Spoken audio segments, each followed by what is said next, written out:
સરકારના મફત સારવારના દાવાઓ વચ્ચે અમરેલીની એમ્સ હોસ્પિટલની શરમજનક કરતૂત સામે આવી છે।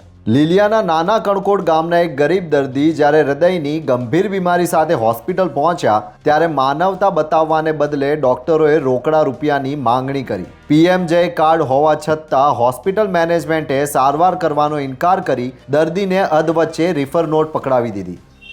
ઈશ્વરભાઈ કુમાર એમના મમ્મીને લઈને ગારિયાધાર ગોકુળ હોસ્પિટલમાં ગયેલા।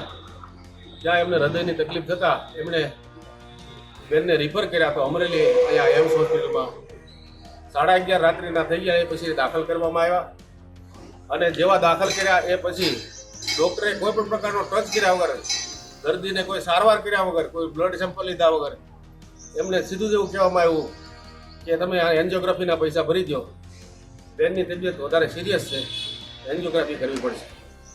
એ દરમિયાન હું ત્યાં પહોંચી જતાં મેં એમ કહેવાય કે ડૉક્ટરશ્રીને કીધું કે ભાઈ આનું આ કાર્ય જે સરકારશ્રીનું કાર્ડ છે પીએમ જે યોજનાનું, એ કાર્ડ કઢાવીને તમે આગળ કાર્યવાહી કરો। તો એ એવું ન ચાલે ને, આ સિરિયસ કેસ છે ને આમાં પૈસા ભરવા જ પડે ને, એમાં ચાલે નહીં ને, એમ કરીને અમારી સાથે એની સાથે માથાકૂટ થોડી ઘણી કરેલી। આશ્ચર્યની વાત એ છે કે જે સારવાર માટે એમ્સ હોસ્પિટલ પૈસા માંગતી હતી તે જ સારવાર રાજકોટની હોસ્પિટલમાં સરકારી કાર્ડ પર બિલકુલ મફત થઈ।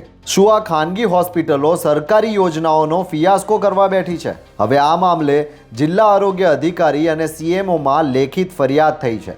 શું સુપ્રીમ કોર્ટના આદેશનો ભંગ કરનાર હોસ્પિટલનું લાયસન્સ રદ થશે? જો પીએમજે કાર્ડ પર સારવાર ન આપવી હોય તો આવી હોસ્પિટલોને સરકારી માન્યતા શા માટે?